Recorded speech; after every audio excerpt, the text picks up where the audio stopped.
speaking. It's our first episode. My name's Scott and I'm a Brit living in Ontario, Canada. Everything I talk about on this channel is completely educational, and I'm not here to sell, upsell or resell you guys anything. I'm here to share my experiences and my knowledge and the lessons I learned the hard way.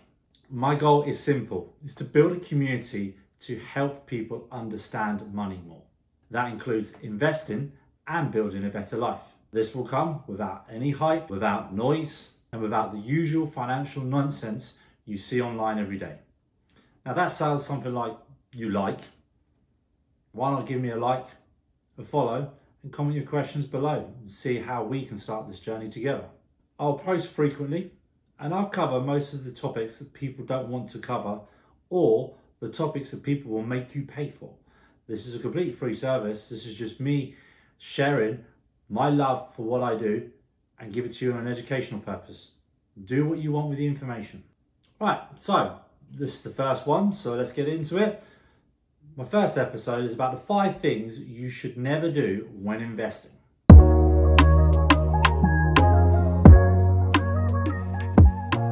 The first one is, don't chase FOMO.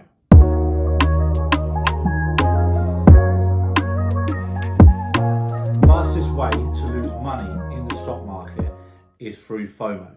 That fear that you have missed out and the stock could still possibly skyrocket. The chances are, if you've heard it on TikTok, Instagram or Facebook, the stock has already gone as high as it can go. A lot of hype influencers will continue to push this narrative because they have invested in this stock or product or ETF, and now it's done too much and they can't get their money out. So they're going to promote it as much as they can to make you buy it, so then they can buy out when the price has recovered to what they need it to recover to. So please don't follow TikTok influencers or follow any hype. Hard saying this, I know, because I'm essentially sat here doing the same to you, but everything I talk about here is honesty. Instead of chasing trends and hypes, instead study the company, see what you are investing in and see what the potential is of this company, including their market cap and valuation. It's very hard to ignore the noise, but essentially that's what you need to do when it comes to FOMO. In my opinion, FOMO is how beginners lose money and then never return back to the market again. Essentially, you're starting to gamble at that point. Number 2, don't invest money you do not have.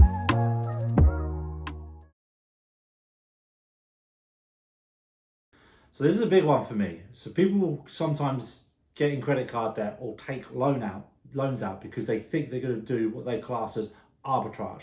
And I'll explain in more details what arbitrage is in a future video.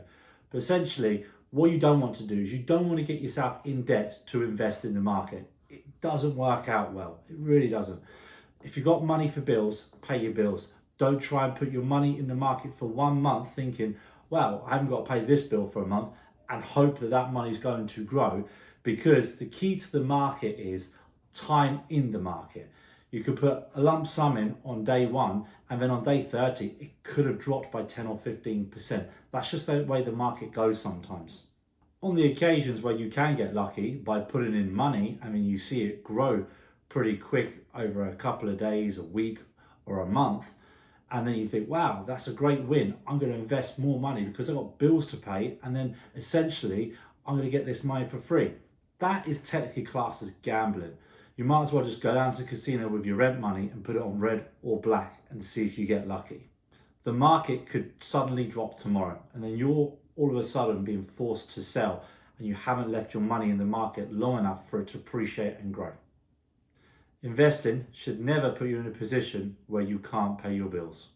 One of the first things you do when you start to invest is you need to build a safety net first. That's how you build wealth without stress. Point number 3, don't try and time the market.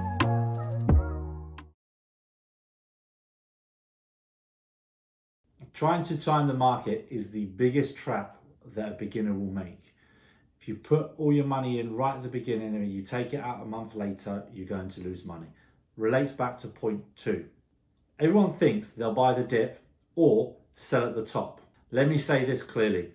No one consistently times the market, not even the professionals. Instead, build consistency. There's ways such as dollar cost averaging, lump sums, and building little over time. Long-term disciplines beat the market 99% of the time.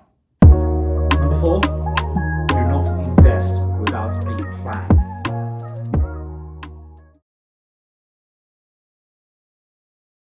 One of the biggest mistakes beginners make is when they invest without a strategy. People buy random stocks because people said so, or they've seen it on TikTok. I'll break this down. Before you invest anything, you should ask yourself these 3 simple questions. Why am I investing? How long am I investing for? How much volatility can I handle without panicking? A plan keeps you calm, it keeps you focused, and most importantly, a plan keeps you from making emotional decisions. Trust me on this, emotional investing is very expensive. Right now, number 5, don't panic sell.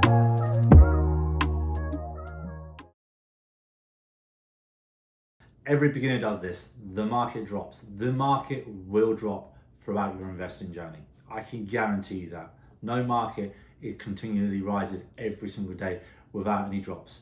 This year, 2025, the market dropped by 30% back in April, and it has done similar again in November, around about 15 to 18% drop in the market. This is a time when you need to remain calm. You cannot sell out at the bottom and buy at the top. That is just bad investing. The truth is simple. Wealth in the stock market doesn't come from the smartest person in the room. It comes from the most calmest. If you can remain calm during a drop or a crisis, you'll come out the other side reaping the benefits. If you believe in what you invest in, then don't panic. The stock market rewards patience. Trust me. So thanks for tuning in. That is the 5 things you shouldn't do when investing.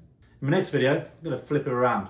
We're going to do 5 things you must do when investing in the stock market. So if that's something you're looking forward to seeing, give me a like, subscribe, and comment below. And finally, welcome to the Sharp Financial Thinking community. Let's build some wealth together.